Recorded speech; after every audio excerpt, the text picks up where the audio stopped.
Bonjour à tous. Bonjour.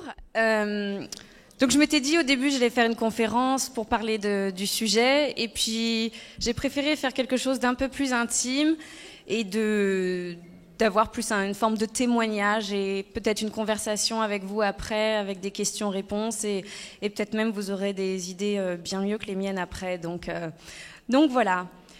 Alors on va parler de succès aujourd'hui, de notre vision du succès dans la société et on va parler de l'influence des médias, l'influence de la société, l'influence des réseaux sociaux sur notre façon de voir les choses, notre façon de se voir soi et comment nos rêves, nos ambitions sont conditionnés par la société et ne sont pas forcément les nôtres.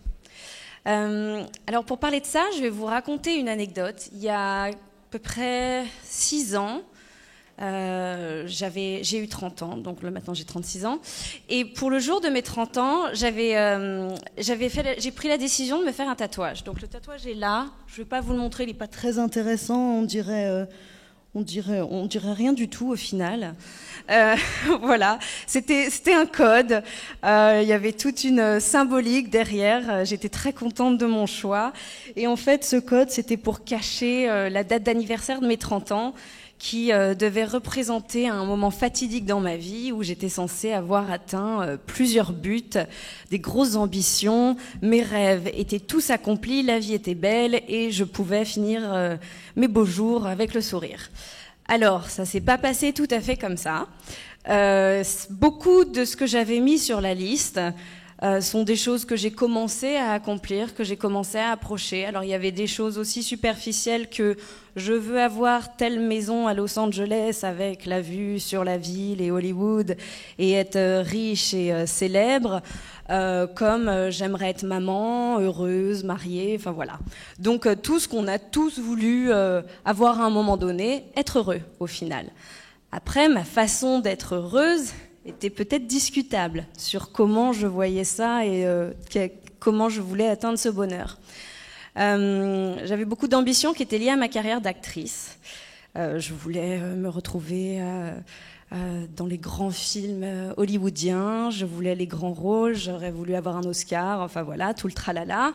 Rien de plus bateau, hein, j'étais pas très imaginative à ce niveau-là.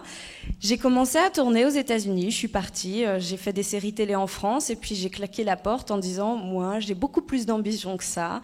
Je vais réussir bien mieux que tout le monde.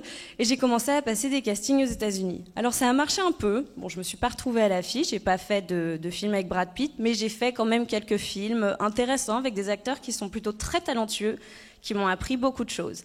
Mais évidemment, ça faisait pas rêver tout le monde puisque les gens ne savaient pas forcément ce que je faisais, vu que c'était pas des films à l'affiche en France.